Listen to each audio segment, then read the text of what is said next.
계속해서 보겠습니다. 요한계시록 4장에 네 생물이 등장하고 있습니다. 특별히 우리가 4장의 열린 문을 통해서 사도 요한이 하늘보좌를 바라보게 됩니다.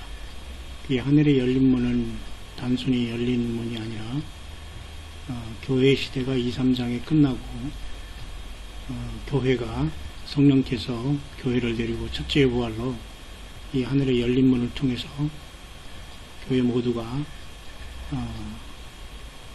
하나님의 보좌로 이렇게 첫째 부활로 대해서 올라갈 것을 이렇게 예표로 보여주고 있는 것이다 라고 볼 수도 있습니다.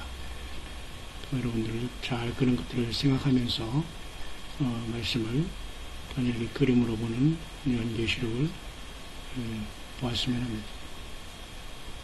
그래서 이렇게 네 생물들이 있고 특별한 모양을 하고 있죠. 앞뒤로 눈이 가득하다 하는 건 영계의 그 놀라운 천사장들이기 때문에 감히 사람으로서 상상할 수 없는 모습으로 있죠. 보좌 앞에는 또 이렇게 7 등불 켠 것이 있습니다. 하나, 둘, 셋, 넷, 다섯, 7 등불 켠 것이 있고, 아까 예수님께서 7 금초대 사이를 왕래하시는 것과는 조금 다르지만 보좌 앞에 7 등불 켠 것이 있다라고 했습니다. 보좌 앞에. 그리고 또 이 보좌 앞에는 또 유리바다가 있다라고 이렇게 기록이 되어 있죠. 뒤에는 천군 천사들이 이렇게 다 찬양을 하고 있고요. 특별히 여기 보면 보좌 앞에는 그 7 등불 켠 것이 있다. 완전 7 등불이라고 기록이 되어 있는데 어쨌든 이 램프가 활활 타고 있는데 7개의 등불, 7 등대가 타고 있는 모습을 사도 요한이 보았습니다. 이 7 등불이 뭐냐에 대해서 2장에도 나오지만 이 보좌에 하나님께서 어린 양인 예수께서 7 눈이 있고 그 7 눈은 온 땅에 보내심을 입은 하나님의 7 영이더라 라는 말씀이 있습니다.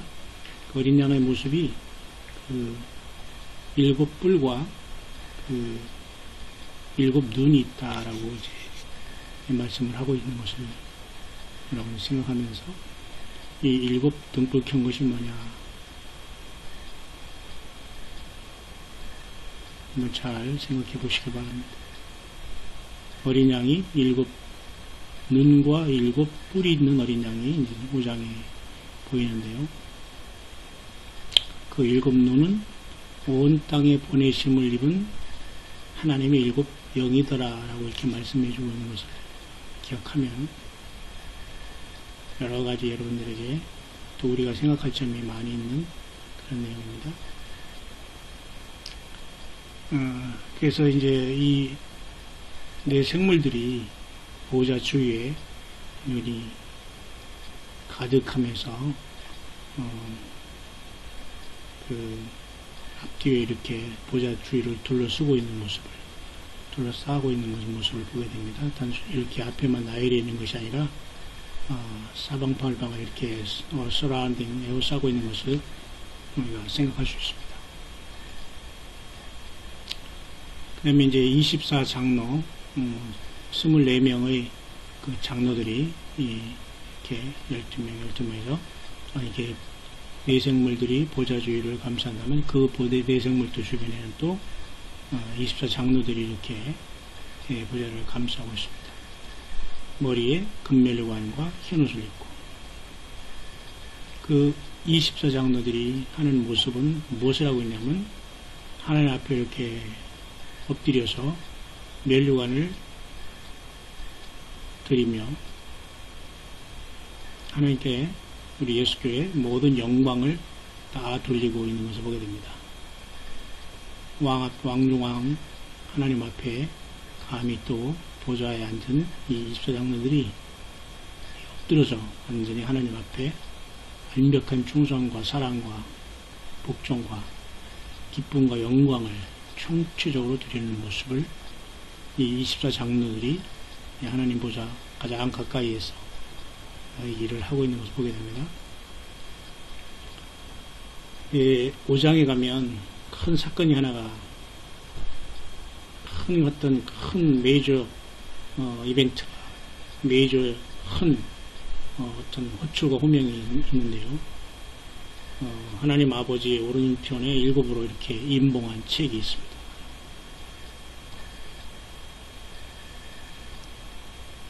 이렇게 완벽하게 임봉한 책을 하나님 아버지가 오른손에 갖고 계시는데, 이 오른손에 있는 이 임봉한 책을 누가 와서 뗄 것인가 라고 이렇게 호명하고 있습니다. 하늘 위나 땅 위나 땅 아래나 아무도 이 하나님 아버지의 오른손에 있는 이 일곱 임봉한 이 작은 책을 이 두루마리를 뗄 자가 없어서 이 계시를 보고 있던 사도 요한은 크게 울었다라고 기록하고 있죠. 여기에서 길이요 진리요 생명 대신 하나님 대신 예수께서 인간이 되어 오셔서 인간을 구원하시고 인간의 죄로부터 말미암아 하나님을 벗어나고 사단마귀를 따른 그 모든 죄의 대가, 하나님의 마음을 아프게 했던 모든 대가를 하나님 자신이 인간이 되셔서 예수 그리스도가 오심으로 유일하게 예수님만이 이 아버지 손에 있는 이 일곱 임봉한 책을 띄어서 하나하나 인을 띄심으로 하나님의 모든 주권을 회복하고 사단마귀를 심판하고 또 끝까지 사단마귀를 따라간 인류를 심판하고 또 예수 그리스도 안에서 구원받은 천열매와 그 모든 성도들을 주님께서 구속하시는 사건을 바로 이 하나님 아버지의 오른손에 있는 이 일곱 인으로 임봉한 두루마리를 받고 뗄 자격을 갖춘 누군가가 있어야지만 이 사건이 나타나는 것을 보여주고 있어서 하늘에서 큰 소리로 이렇게 호명하고 있지만 사도 요한은 절망하고 있죠. 그래서 이제 아무도 없는 상태에서 알파 오메가 되신 하나님 자신이신 예수 그리스도가 친히 어린 양으로 일찍 죽임을 당한 어린 양으로 보좌 가운데 24장로와 내생물 가운데에 주님이 나타나셨죠. 이 주 예수님께서 친히 하나님 보좌에 있는 오른손에 있는 일곱 임봉한 두루마기를 받아서 이제 열기 시작합니다. 인을 떼기 시작한다는 것이죠. 바로 계시록 5장에 바로 이 하나님의 오른손에 있는 일곱 임봉한 이 책을 받으시고 달라고도 하지 않습니다. 그저 마땅히 주님께서는 하나님의 아들이시고 하나님이시니까 아버지 손에서 아버지가 건네주셔서 바로 그것을 뗄 준비를 하시고 모든 우주 만물의 내생물과 24장로와 모든 천군 천사와 만물의 찬양과 영광과 경배와 감사와 존귀와 능력과 부와 힘과 지혜를 세세 뭉토록 받으시는 예수 그리스도의 모습, 천상의 경배와 이 인수식, 이것을 두루마기를 인수하는 이 놀라운 광경을 보게 됩니다. 예수님의 모습은 계시록 1장에서 보셨던 그러한 모습과는 좀 다르게 굉장히 영적으로 심볼릭하죠. 상징적으로 나타났지만 이 상징적인 언어를 통해서 주님의 그 진정한 삶과 희생과 사랑과 이 슬픔과 아픔 가운데 있었던 최후의 승리를 보여주고 있는 겁니다. 인간의 죄가 얼마나 처참했으면 하나님이 인간이 되셔서 양처럼 죽어 피를 흘리셔서 우리를 사랑했는가. 이 사랑에 감동하고 이 사랑에 회개하지 못하면 우리는 절망할 수밖에 없죠. 이 사실이 모든 성경의 총주제가 되는 겁니다. 그래서 예수 그리스도는 일곱 눈이 있었고요. 일곱 뿔이 있었습니다. 그리고 일찍 죽임을 당하는 어떤 어린 양으로 나타나고 계십니다. 그분은 유다 지파의 그 사자 다윗의 뿌리로서 오셔서 세상에서 왕족으로 또 오셔서 이 땅에 왕으로 오셔서 초라하지만 승리하신 분이고 영원한 세계의 왕 하나님이시지만 이 땅에도 다윗의 왕족으로 다윗의 뿌리로 오셔서 특별히 다윗은 사자반열의 유다 지파를 상징하고 있죠. 왕을 상징하는 그리고 마태복음은 특별히 이제 왕을 상징하는 왕으로 오신 예수님을 나타내는 사자복음이라고 하죠. 특별히 그 보좌의 네 생물들 중에 가장 먼저 있는 존재가 사자를 닮았죠. 그리고 이 네 생물들이 다 모습을 마태, 마가, 누가, 요한복음에 골고루 주님은 투영하시면서 그 놀랍고 존귀하고 하나 버릴 것 없는 그 놀라운 삶을 땅에서 우리를 위해서 살아내셨고 희생하셨고 부활 승천하신 것입니다.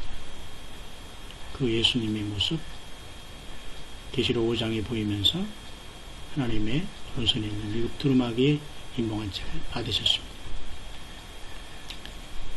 그래서 이것이 굉장히 그만큼 중요한 것이고 놀라운 책입니다. 오직 예수 그리스도밖에는 받을 수 없고 뗄 수 없는 것이고 이것을 인수하신 분이 바로 죽음 당하신 예수 그리스도, 부활하셔 승천하신 예수 그리스도,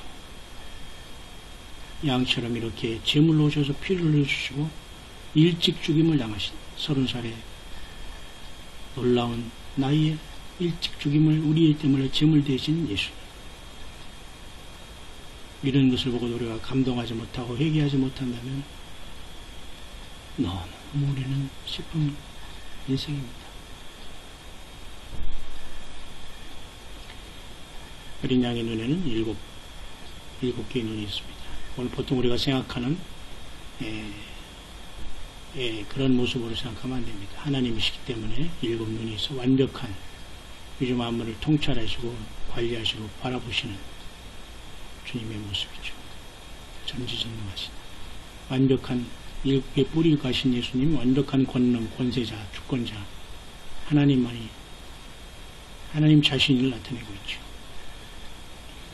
그러나 그 하나님도 인간의 희생제물에 어린 양으로 오셨다는 사실을 알지 못하는 아무도 이 어린 양을 통해서 우리가 낮아지고 죄에 대해서 우리가 철저히 그 보혈로 씻음받지 못하고 변화받지 못하고 세상을 이기지 못하고 자신을 이기지 못하고 욕심을 이기지 못한다면 우리는 이 나라에 참여할 수가 없겠죠. 그 주님이 바로 알파 오메가 처음과 나중이요 시작과 끝이 되신 것입니다. 예수님이 모든 우주 만물도 예수님을 통해서 만들어졌고 예수님을 위해서 만들어졌고 예수 안에서 온 우주 만물이 통일되어 있는 것입니다. 그렇게 존귀한 분이 하나님의 아들 예수 그리스도이신 것입니다. 이제 이렇게 주님께서 이 놀라운 인소식을 하면서 이제는 계시록 6장에서 우리는 이 놀라운 이 땅에 17년 동안에 7회 동안에 그 처참하고 참혹한 전대미문에 다시 없을 엄청난 지구의 대부분의 모든 사람들이 죽어야 하는 심판의 그 엄청난 파노라마를 보게 됩니다. 계시록 6장에 1절부터 주님께서 첫째 인을 떼실 때부터 이렇게 네 마을이 등장함으로써 이 세상은 걷잡을 수 없는 심판의 시기로 이제 접어들게 되는 겁니다.